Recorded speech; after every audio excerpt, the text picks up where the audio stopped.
your name to one of the 16 people that are left.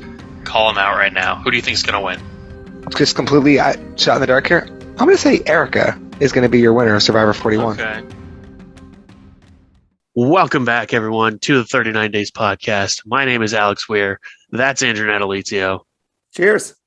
And tonight we are going to be talking about the season finale of Survivor 41, which, spoiler alert, Erika was the winner of. And if anyone's been watching our podcast or listening to our podcast in the past 12 weeks? 12 weeks? Yeah, that's what it is. Yeah. They'll know that Andrew correctly picked that Erika would win after the first episode. So, Andrew, congratulations. Thank you, sir. The luckiest of lucky guesses. We went on absolutely nothing other than what we'd seen from them on our TVs for an hour or two, whatever the intro episode was. Minimal social media posts. Didn't read any spoilers for obvious reasons. I don't even know if that stuff is readily available. I don't know if there was any spoilers. But I don't even know why you would want to go ahead and ruin it. I joked with you tonight that like Erika's already been Twitter verified for the past 3 months, so maybe we should have known then. But I don't know if other the castaways are as well. I did see something on Twitter. Someone kept calling her Miss Philippines, so I don't know if she was in one of those pageants and won it, and that's why, or they were just making a joke, the fact that she's Filipino in heritage. If that's the case, it's in poor taste, obviously. But if she actually was like a former pageant queen, then like maybe that's what helped boost her Twitter verification way before the show aired. But in any matter, it's so wild that Erika ended up winning this thing. Unbelievable. She really came on late, and she played the type of game that we kind of lauded the entire season on this podcast. And you don't want to be big and brash and make a lot of enemies, but a big target on your back early on. Yeah. But you also don't want to get to the end and not have enough to stand on. And I think she threaded the needle perfectly. I think she played close to the perfect game you can play, if I'm being completely honest. Because like we've said this whole time, you do not want to be the center of attention pre-merge. And the center of attention pre-merge was Shannon Ricard. And we can definitely say the two of them together played a fantastic game. Mostly Shan, because Ricard kind of sat in the passenger seat with Shan in the driver's seat for the whole time. But that ended up burning Shan. She was voted out after, what was she voted out? 8, 7? One of those. But I think Shan was 8th, yeah. Yeah, but place. Either way, her strong game was recognized very early in terms of, the season. There were still 4 or 5 episodes. And ultimately, same with Ricard. He made it a little further than she did because he had to be the one to turn on her but first. The only reason he made it so far was because he won immunity challenges. Right. And you could say that they may have taken him out immediately after. Had he not won, 4, I think, individual immunities? I think he won 3. He won 4 challenges. He won 3 immunities. Got it. But he had a great moment with Jeff. I think it was at the final travel, right? It wasn't the after show. He was talking about how proud he was of his game and how he thinks he's one of the greatest to ever play it, even if he didn't win. And Jeff's like, look, some of the best players we've ever had have never won. I think that was at his last tribal. And I think that extends out to Shan as well. Yeah.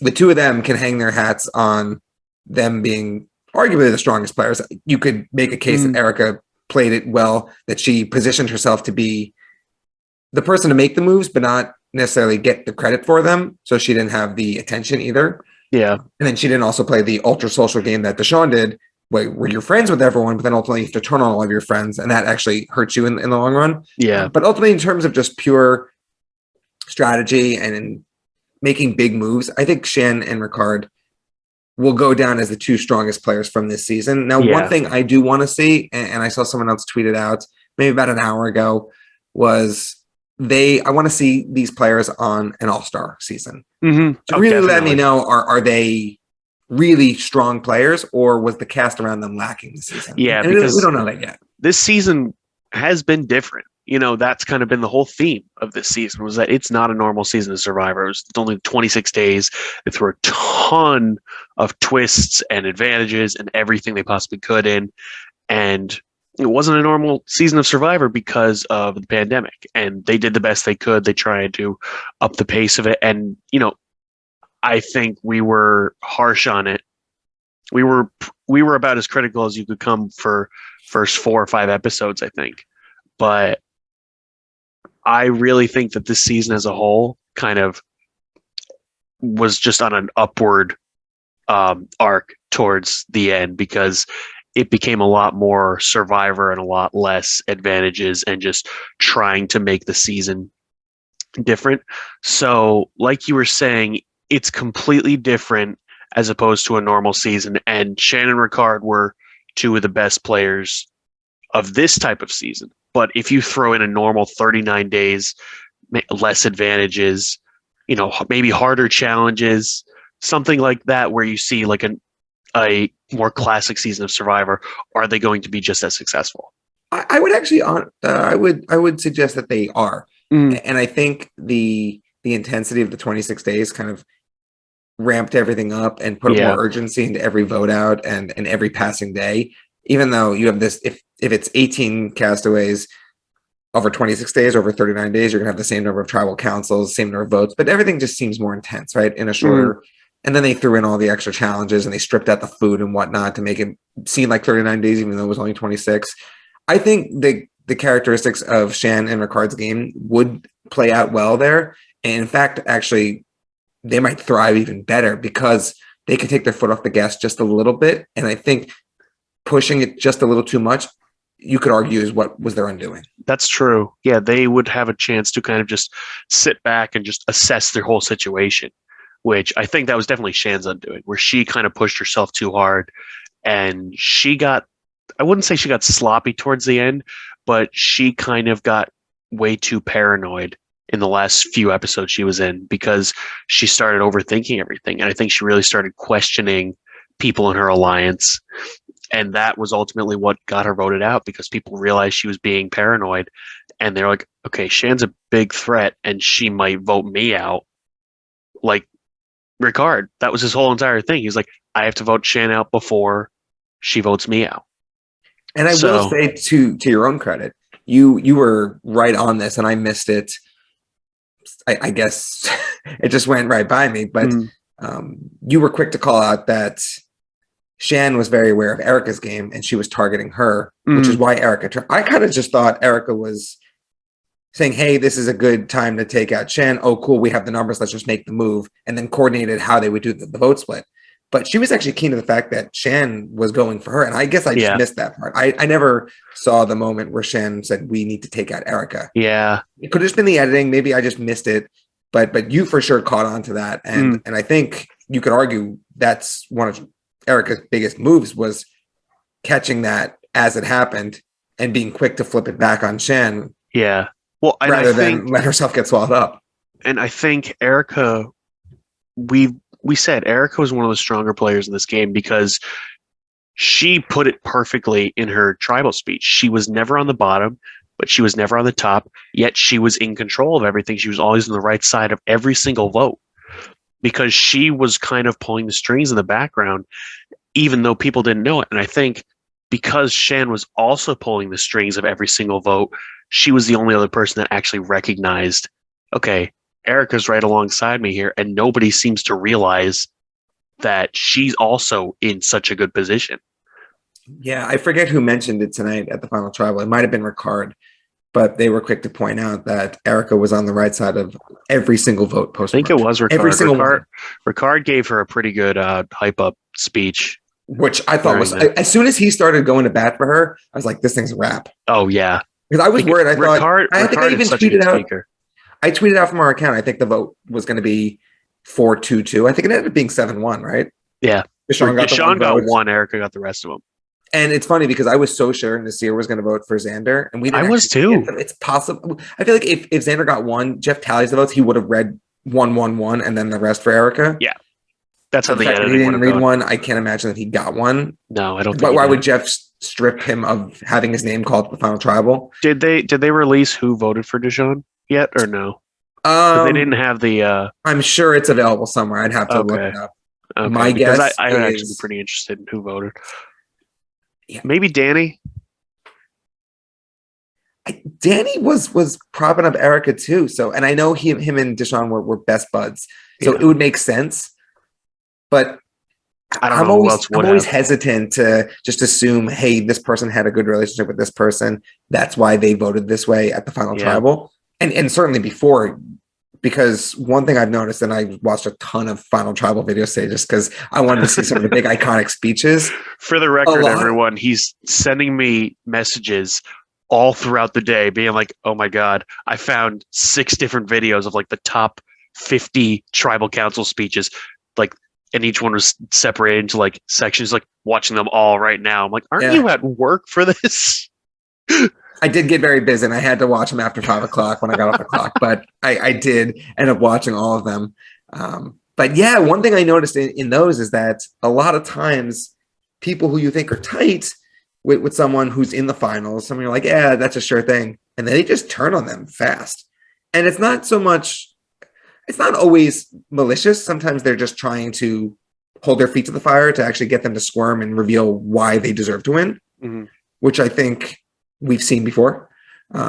Certainly, you could say Ricard did that with Erika tonight, although he was pretty nice about it. But other times you think someone is pretty tight with someone and then they just unload on them and they say, hey, look, I don't really respect your game.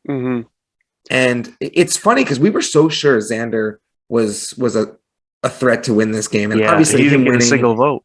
He didn't get right. But we talked about it on our podcast last week that Danny's article with Entertainment Weekly, he specifically mentioned we didn't really try and flush Xander's idol because we didn't really think he was a threat. We were worried about him. And how telling was that the jury was very representative of what he said. We were unsure if was he just saying this just to either stir up some controversy or was he bitter about Xander, about something in particular. It turns out him and Xander were really close, so there was no reason he would throw him under the bus without like he was just being honest.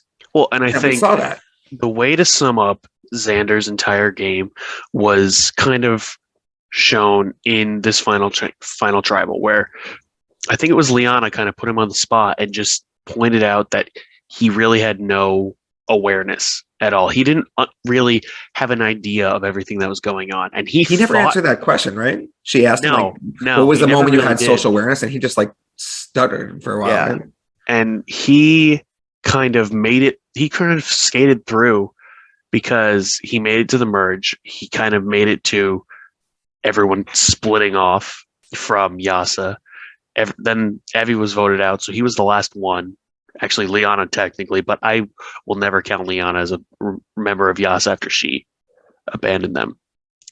But yeah, it makes sense. And I said this to you right after Erika was announced that she won, and we were talking about this. And I said that Xander kind of bringing Erika to the end instead of Heather or Deshaun was like the final nail in this coffin. Because if the jury was convinced that they're like, okay, Xander really has not done much. He's done a few good deeds throughout the season, but socially he had no awareness at all. He won a few challenges. He got to the final 3 because of his immunity. He made it to the final 4 because of his idol. But he hasn't done anything. So one thing he needs to do is kind of prove to us he knows what's going on. And then he chooses to bring the eventual winner with him.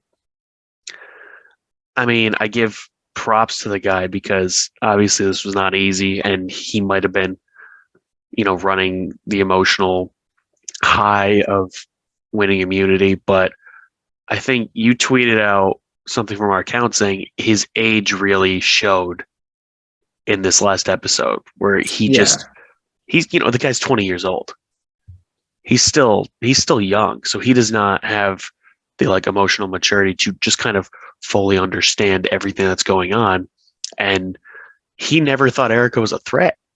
And which is, I think, the most telling part because I will say his logic behind bringing her to the end of saying he didn't want to let her have a fire making competition on her resume was, I guess it was sound. And he was so sure that she was good at making fire because she had spent the night and saw that she was terrible at it. Yeah, that's the perfect time to have her do it. And it's funny you say that because that was the perfect moment for Deshaun and Heather to both throw her under the bus, or really throw him under the bus, I should say. Yeah. Because they had already made their decision. She was already in the finals with him. But both of them sat down and said, I think you got to watch out for Erika. I think she could beat you. And he's like, nah, I don't think so. I give props to Heather because she straight up called him out on that too. She straight up said, I sat down with you and said, the only person who can beat you right now is Erika. And he brought her to the end.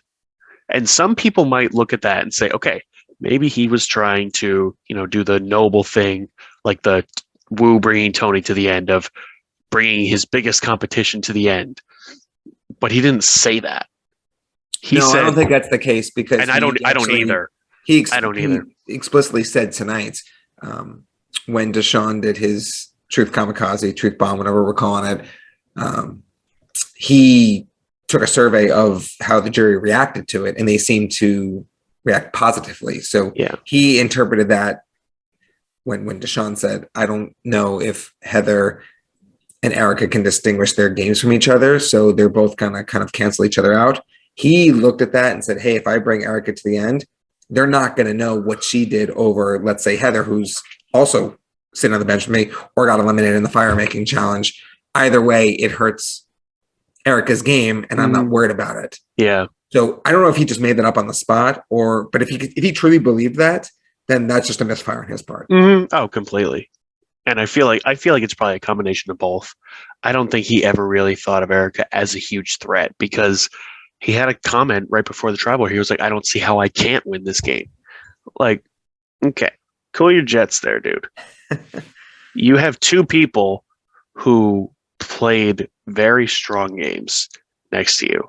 And even though Deshaun kind of crashed and burned at the end, he's still, if he's put up against Heather and Xander, I think if it was Heather instead of Erika, I think Deshaun wins. We talked about this when I gave you one of the scenarios last week. It was those three, right? And I think you had said pretty definitively that Deshaun would have won that. Yeah. And then you gave me Deshaun, Erika, Xander, and I said it would be close, but I said I think Erika wins, which ultimately it wasn't close, but Erika still won. Right. And then one of the other scenarios was you said Erika was probably going to be the first person voted out tonight. I forgot about that. But look, it was an absolute no-brainer. As soon as you had Ricard on the ropes, because we said it before, and we can't say it enough, but I think he had the dominating game end to end. That there's no way you're getting by him if he's sitting. I don't think so. Because you talk about Erika being able to distinguish her game. Her game more closely aligned with Ricard's than it did Heather. Her and Heather just worked together, but they had different strategies.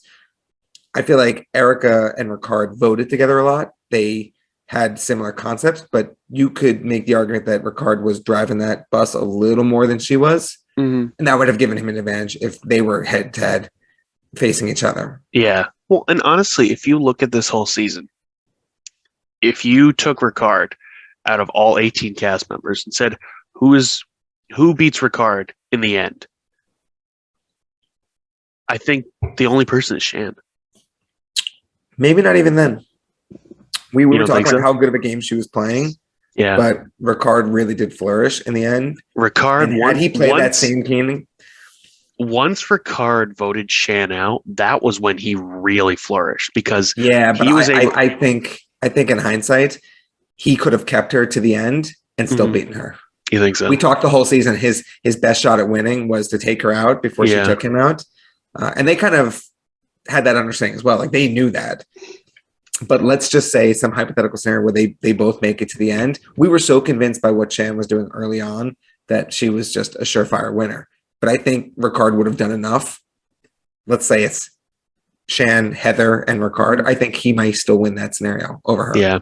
I think his game was that good. Well, and one thing, we keep bringing up stuff we talked about before, which is good, I guess, in our part because we know what we're talking about. The more we see of this season, the more everything developed. It completely changes what we had originally said about something. But I want to say it was either last week or the pod before that where I said that Shan's entire gameplay the majority of her strength was the beginning of the season, pre-merge, where the only other person she was with was Ricard. Like post-merge, because there's 2 people on UA left. She voted out everyone, and she played a fantastic game to get to the point where she voted everyone out. But it took a lot of effort to do that, and by the time they got to the merge, Ricard was really the only one who understood her game.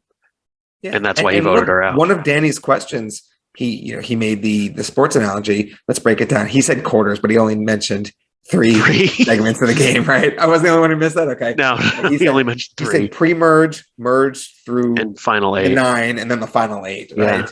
Yeah. And that's something that Shan would have. Well, we don't know how she would have survived past the point of her elimination, if she would have continued to make big moves, or if she would have gone home a week or 2 later anyway, and it wouldn't have mattered. But you can make the argument that a lot of her gameplay and a lot of what was on her resume was pre-merge. And then what did she do in the closing? Danny would love to hear, how did you finish the game? That's not how you start the game, it's how you finish the game. And she voted, they blindsided Nasir, and that was kind of it. And even that move, we still don't know if we understand, because she split her 2 votes. I will never get that. And if you were trying to target him, she gave some weird explanation when they got back, and they're like, "How did you get Nasir out?" And I don't even remember how she said it, but I know it was weird. And that was Nasir and Heather, right? Because Heather could have been out way sooner. Mm-hmm. It was between Nasir and I don't know. But in any manner, what a crazy wild season it was. Yeah, I said let's earlier, look at that fire making challenge, because oh my God, that was far and away the best of that final four easily that we had. So I still am not a huge fan of the fire making challenge to get into the final 4, because it takes away the biggest thing in the game, which is voting people out, and I don't like taking that away just to earn yourself into the final 4. But if you give me a final 4 fire making challenge like this one in this season, I think I can survive, because this one was wild. Yeah, I've been thinking about that too, because I don't love the idea of eliminating that vote, but more often than not, a 4-person vote was always going to be awkward. How many times do we see 2-2 splits? You really have to convince someone like, hey, you need to flip on someone just to make it to the end. I want to say you hurt your chance of winning, just so you don't get tied, right? Or so the fire making started in season 35, where Ben won. So up until then, in the final 4, I want to say there was maybe 4 or 5 fire making challenges. The only one I know off the top of my head is in season 17. Right, but that would be the tiebreaker, right? Yeah, I'm saying the tiebreaker thing. Yeah, it's just, if you think about a 4-person vote, it's going to be awkward. Mm-hmm. 5. It's always going to be awkward because of the little amount of people. But think about it. You have one person who has immunity, so only 3 people can get votes. Yeah, the person who has immunity has to basically convince at least one person, hey, vote with me. Yeah, and then at worst it's a tie. Otherwise, I get, so you're safe, right? So only 3 people can get votes, but if 2 of those 3 people want to target someone else, you can either join them and just say, fine. The people who don't have immunity are technically controlling the final 3. Yeah. Or you oppose them and you vote with the other person who's getting the votes, and now it's a tie, and then you kind of leave it up to chance there. Yeah, but it doesn't really even matter. It doesn't even matter if they're controlling the final 3, because you're in the final 3 either way.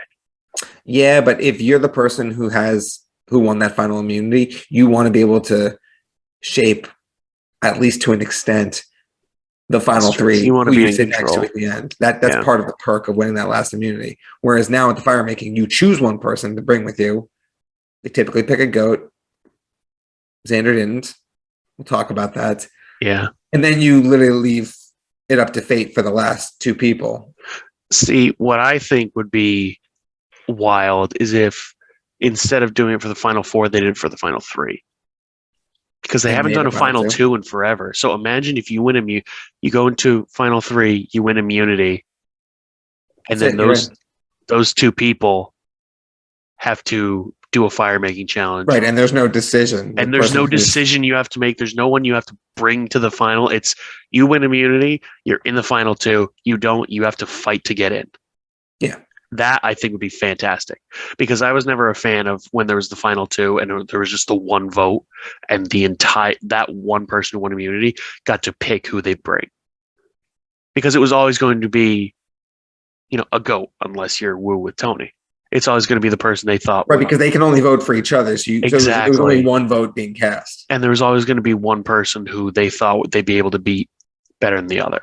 So I feel like the tribals that had a final 2 were a lot less climactic than ones that have a final 3, because unless it's a complete blowout, if you're in a final 3 like we had this season, there's going to be at least one other person that's going to compete against you. Even though the final votes for this one was Erika kind of running the show, we still weren't sure whether or not it would be Erika up until pretty much the very end.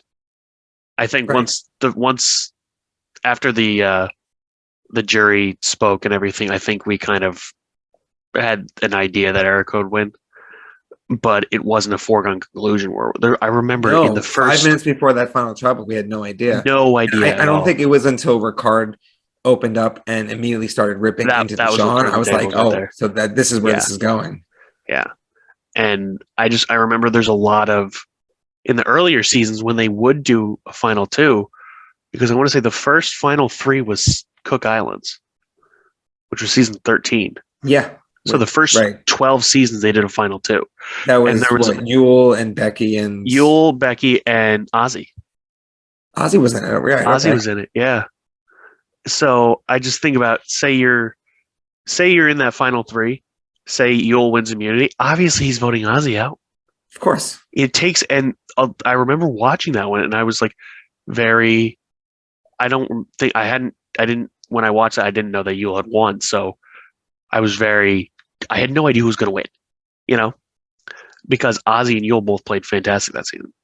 And if you have a final 2, obviously one of them is going to vote out and play against, or go into the finals against the person they know they can beat. Right. So, like I said, I think having a final 2 takes away a lot of the tension and suspense that a final 3 does. But I also get the idea that people like a final 2 better because it's more of like the people going head to head against each other. Mm-hmm. But I don't know. I think and we talked about it last week, how, you're going to have 8 members at a final 3. So would they go to a final 2? I went back and looked at some of the other ones. There's been a good number of even numbered juries, and it's never been an issue. Really? Except for Ghost Island. Yeah. That's the only one that tied. Yeah. Everything else, it was pretty much clean runaway. Okay. You even had, I forget what season it was, but someone won like 10 votes to nothing. It might have been Jeremy. It was Jeremy, yeah. Jeremy 10 second chance. I think John Cochran won 8. Cochran won unanimous. JT won unanimous. You have to go way back. Yeah, I don't remember a lot of something for the first one. Yeah, I don't remember a lot of the earlier ones. Yeah. So it ended up being a non-issue. But one thing I did want to ask you is, knowing what we know now, is there a path?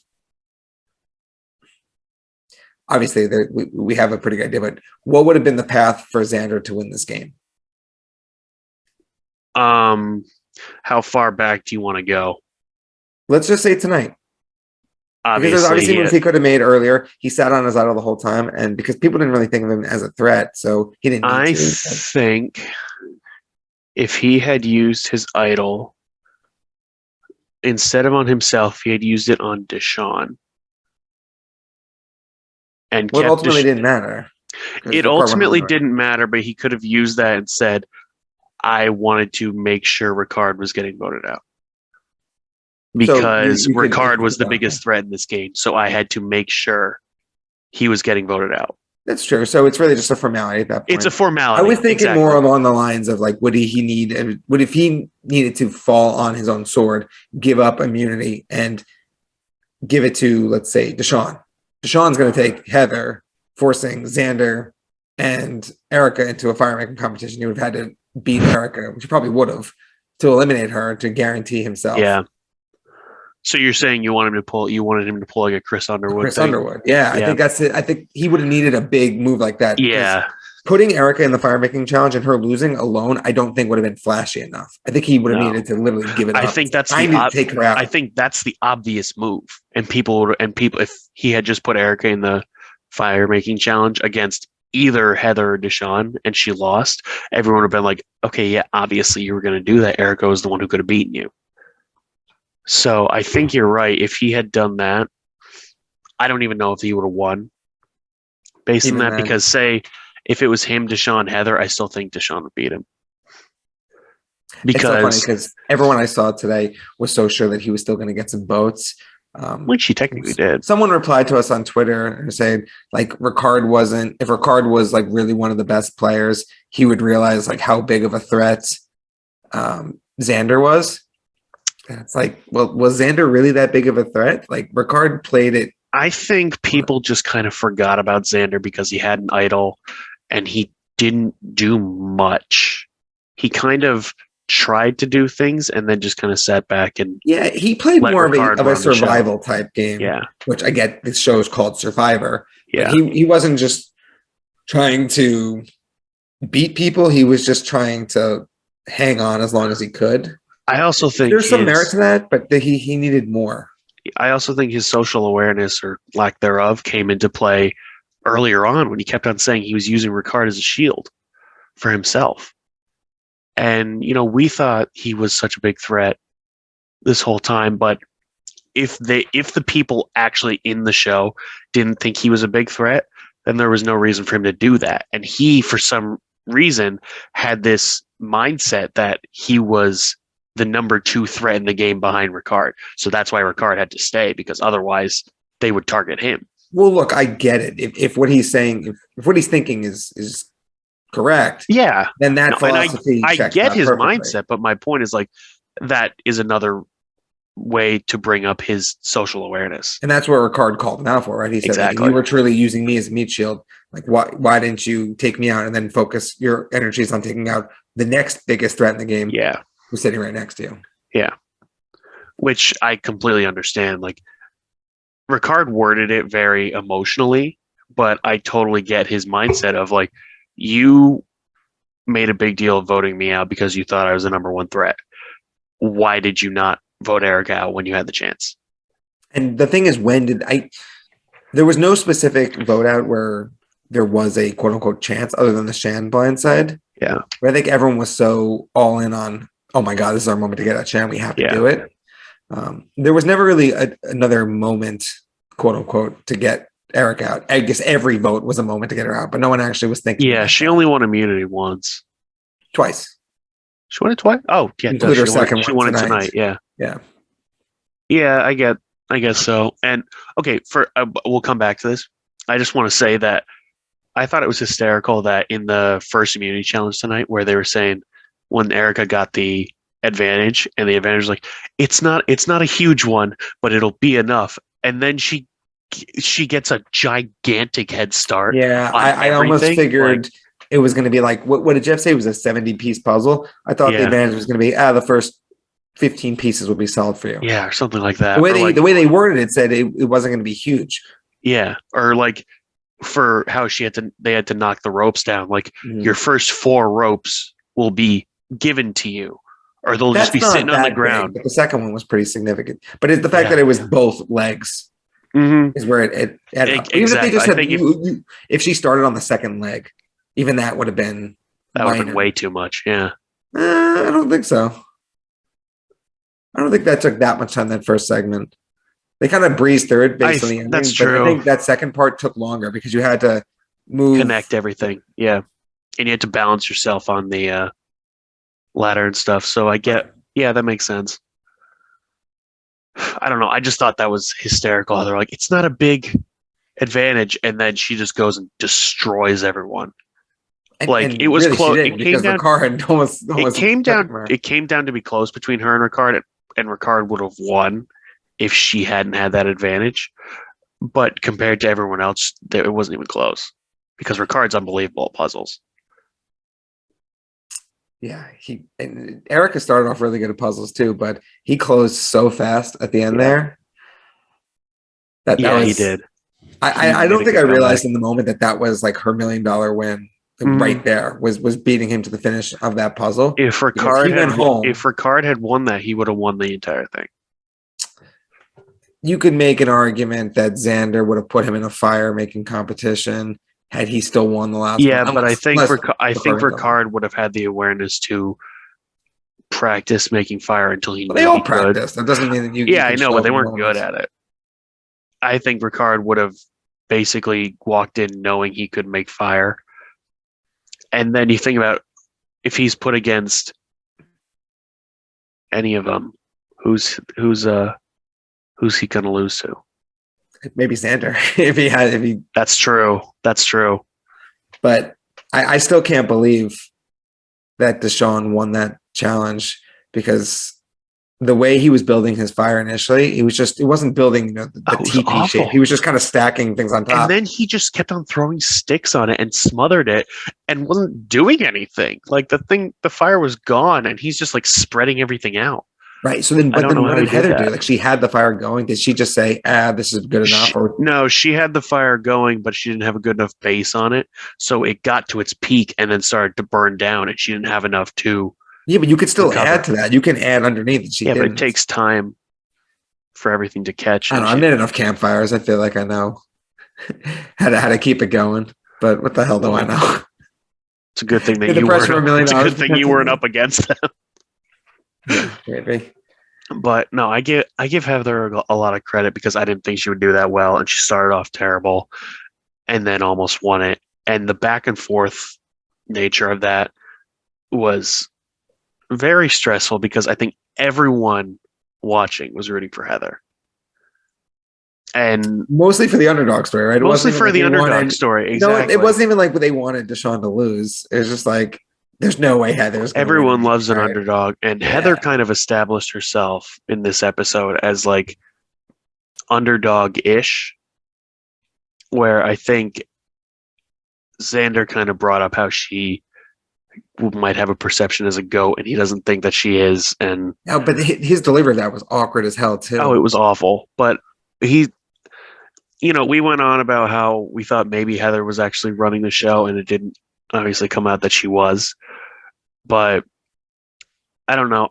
Yeah, that was a half-baked theory. I don't know if we were serious about that. I don't know if we were either, but I don't know. I just look at Heather and I wish she had been more like she was in this episode, like she was last season, because she had a lot of good points. She was vocal in this episode. In the finale, she went up to Xander and said, "You cannot beat Erika. You have to get her out." So, and maybe that was out I of still can't desperation. believe he was just so sure because Deshaun said the same thing. He's like, I'm not worried about her. I honestly think he was like riding the high of winning immunity, and he was just like, she's fine. And he was putting too much stake in that truth bomb reaction from the night before. Out of those three, it's like, you really think you can beat Erika the most out of Deshaun and Heather? Like, what was the plan there? I think he had in his mind this delusion of grandeur where Heather would win, and then Heather and Erika would nullify each other, and they'd each catch maybe 2 votes at most, but then that would still leave 4 for him. Yeah. And like we said, it is... And I don't think Heather would get your any votes. mindsets after being stranded in the woods for 24 days, your mind obviously is not going to be as fresh as ours are right now as we're sitting in our houses. Sure. But I don't know. For us looking at this and just being like, man, why did he do that? He really thought he could beat any of them. So he thought taking Erika and not letting her get the chance to make fire and win would hurt her game. But like I said before, that comes back to bite him because he saw how bad she was at making fire. So I don't know. I think that was the moment, right? It's not just that he took her to the end thinking that he could beat her, but it's that he saw how vulnerable she was. Mm-hmm. And the only reason he doesn't make that decision is if he's so sure that her making it to the end, one way or the other, or not, wouldn't change his outcome of winning. Well, and I think he which thought is just himself, a misfire on his part. Yeah, and he thought of himself as an underdog like this whole entire season. Because pre-merge, he was on the bottom the entire time.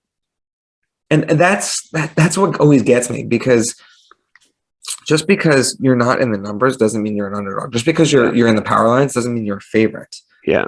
And a lot of times they get caught up in that. It's an advantageous position to be on the right side of the numbers. But a lot of times you're on the wrong side of numbers. It's because you're a big threat and people are pivoting away from you because they want to get you out. Mm-hmm. So just because he said, I don't think he wasn't an underdog just because he didn't have the numbers. He was for sure a favorite. He made it as far as he did. Now he didn't collect any votes at the end, but I still think that he would have stacked up okay had he been sitting next to someone like Liana or Tiffany or Nasir in the end. Yeah, I think his competition in the end really hurt him because, like we said, Erika played a fantastic game. And we can't stress enough just how well Erika played, especially given the fact that she did nothing at all pre-merge, except just kind of blend in. And she even talked about that tonight in the after show. She said, I had like a mini meltdown by myself because I was on a tribe that kept winning. So I realized I was getting deeper and deeper in the game and I had nothing on my resume. Yeah. The opportunity didn't present itself. Yeah. It wasn't even like she did anything wrong. She just kept winning. She didn't get the opportunity to prove herself. She hadn't even voted a single time. Mm-hmm. And we said that. That's where Shan kept losing, and Shan had all these moves on her resume, mm-hmm. but it all evens out at the end because when you merge, everyone eventually has to go to tribal X number of times. Yeah. Well, and we said that too. We were like, we don't know how it's going to look for all of Luvu at the end because none of them have been to tribal. And obviously it didn't really end up being that big of a deal because 3 people from Luvu made the final 4. Right. But still, you had people like Heather who didn't really do anything. Erika hadn't done anything up until the merge, but she had a game plan. Nasir was just kind of like the good-natured, nice guy everyone loved that they voted out because he was likable. It wasn't because of his strong gameplay or anything. And then Sydney, I still don't know why they voted her out. Ultimately, I think they were worried that Danny and her were really close and that he may ultimately pivot away from Shan, Liana, Ricard, and Deshawn. Yeah. And so, I mean, which she did, but at the same time, it's just, I don't know. I think we're going too far back now because that's not exactly fresh in our minds, which I'm saying us as if it wasn't solely me just being like, yeah, I don't know why they voted Sydney out, but. But so they showed some previews though for season 42. Mm-hmm. That should be dropping. They said spring. Usually spring. So I think after the Super Bowl usually. I want to say the official date was sometime in March. Okay. All right. Like end of March. And they normally, and like you said, they normally drop.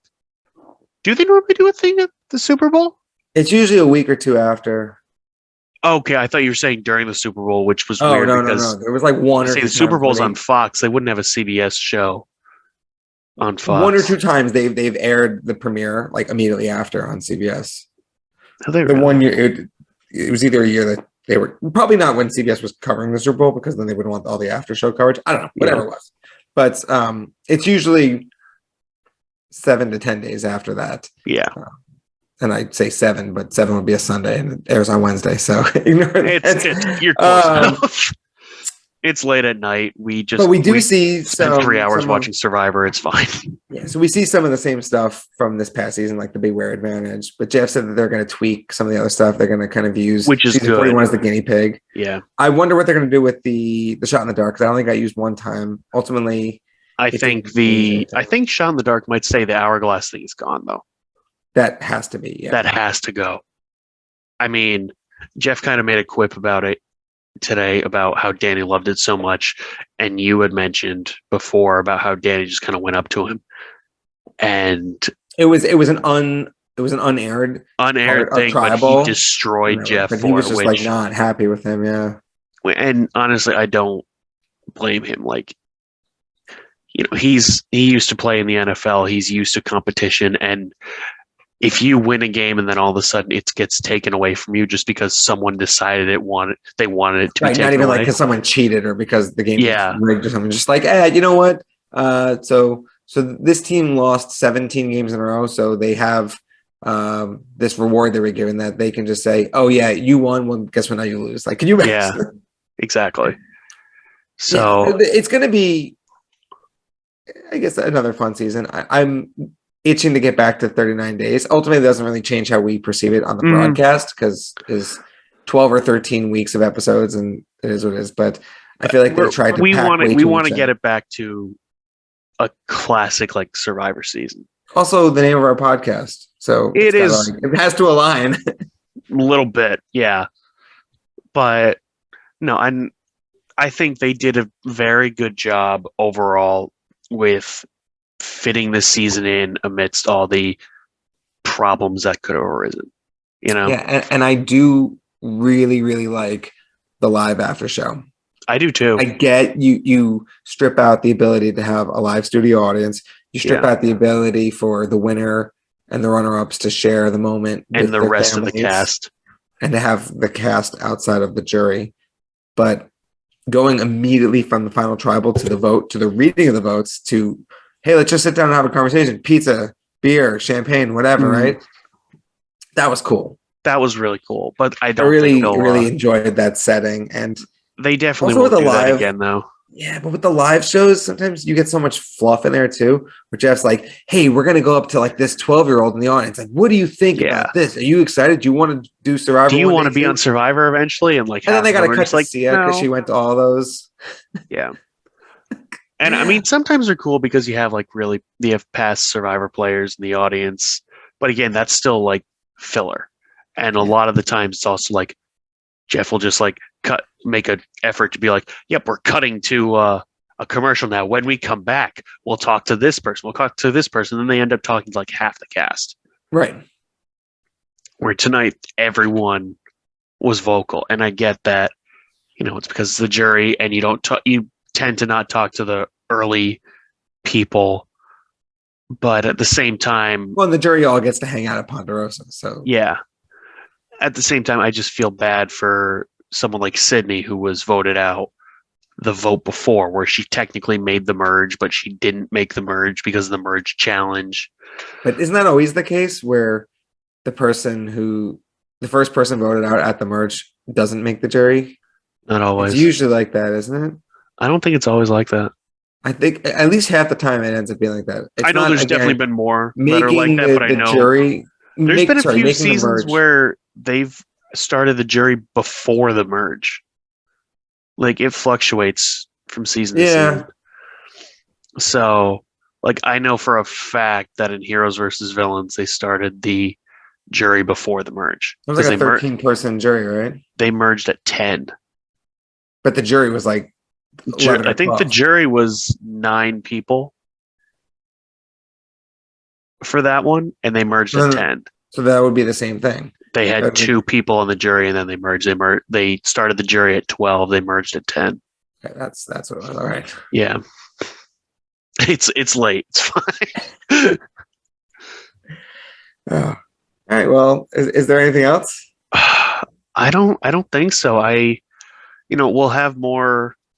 We're gonna put out stuff in between now and whenever season 42 comes out, but I would imagine we'll do some more like post season 41 thoughts, something like that. But yeah, for sure. We were talking about tonight, like if they did another Heroes versus Villains. Yeah. Or another. Well, and I said that because I think Ricard would be a fantastic person for a villain there. Going to it. Yeah. But I do want to just say something. So I was going back and listening through some of our earlier episodes, and we made a statement in our first podcast that I want to set the record on. Okay. We said that Ricard's legacy would be the guy who got Jeff to stop saying the word guys. Yeah. Or come on in, guys. Just come on in now. Ricard's game was so strong and so memorable that that's what his legacy is. Mhm. And like we couldn't have possibly known that right from the get-go. We, especially with our first podcast, we're still kind of getting, our feet wet and everything, and we see a big moment, we're like, well, that's it. Ricard's always going to be the guy. You joke that what happens if he got Jeff to change an iconic phrase and then immediately got voted out? Like how it would have been awkward. And I still stand by. It would have been awkward if he had been the first person voted out after that. And it would seem like they voted him out because he spoke up, which would have been a bad luck. But I will also set the record straight and say that I remember saying at one point, if they were just dragging Ricard along and they were just going to have him go long in the game because they kind of wanted to rig it and say that this person made it that long, which was not the case. And I slightly regret saying that because it was a little ignorant to say. But Ricard played a fantastic game, and that's what he is going to be remembered as, is one of, if not the strongest person from this season. Yeah, and I put him in the likes of, at least for now, players like Malcolm, Spencer, Tasha, people who have made it really deep in the game. And they're remembered as really good players. They just haven't won yet. If given a second opportunity, I'd be really curious to see how he stacks up against other returning players. Yeah. I could totally see him doing really well, though, honestly, against returning players, because I think they would look at him in this season and just kind of gravitate towards him just because he's a more recent player. Yeah. It's always funny too, because if you're on a cast with, let's say, 20 castaways, and they do that thing where like they bring in 4 returning players and 16 new players, a lot of times there's this feeling like, oh, they already had their chance. Let's take them out first. They don't deserve to win. And I'm thinking, if I was in one of those person's shoes, I would want to work with them. Because there's a chance that they can flip it. I mean, and obviously you can vote them out early on. Or later on, not early on, but voting out someone who is a returning player, first, second, they've done that before. Like, I remember, I think it was season 38, the first Edge of Extinction season. They had a couple returning players come back, and they basically did that where they voted everyone out because of that exact mindset. Like, they already got their chance. They know what they're doing. We want to play our own game here. Yeah, more often than not, that happens. Yeah. Even if you look at Redemption Island, they took out Russell pretty early. They took out Russell for round one, but well, and I think for something like that, you can do 2 returning players and kind of pit them against each other. You could do like a fans versus favorites type of thing where you do returning versus new, but having like 4 people and splitting them up like that is dicey, because then you kind of have the animosity of people being like, well, they've already had their chance. Whereas if you bring are they going to work together because they're already returning? They know exactly the rest of the tribe, so they're 2. All they need is 2 more people, and then Whereas if you look at this season and you basically pit, say, Ricard against, I don't know, Xander, and bring him back. That's a bad example. Sure. But, 2 people who were against each other at some points this season, or say like Liana and Xander, they were. Well, they don't even have to be from the same tribe. Like, what was it? South Pacific. They brought back. What was it? Ozzy and Coach. Yeah, and Coach made it to the. Coach made it to the end. Yeah. Yeah, so, and you have those 2 people, they're not going to be working together because they have their own tribe of people. So I think you have to kind of thread the line between bringing back all like half returnees and bringing back just a few that people are going to be suspicious of. But I think that's going to do it for this one. What do you say? think this is a good way to wrap it up. We had our first full season in the books. We've certainly, as the show developed, this new I think we got changing season, we certainly developed as well. Yeah. And I mentioned last week, but I'm excited for what we're gonna have ahead of us here. Me too. So we'll dig up some content to fill the void between now and March, whenever the next season premieres, and we'll just keep this thing going. Yeah. Shout out to everyone who's watched us. We're not we're not well known. We're just two guys that like Survivor that talk about it after every episode. So whoever's tuned in and watched us, thank you for the support. Absolutely. But until next time, everyone.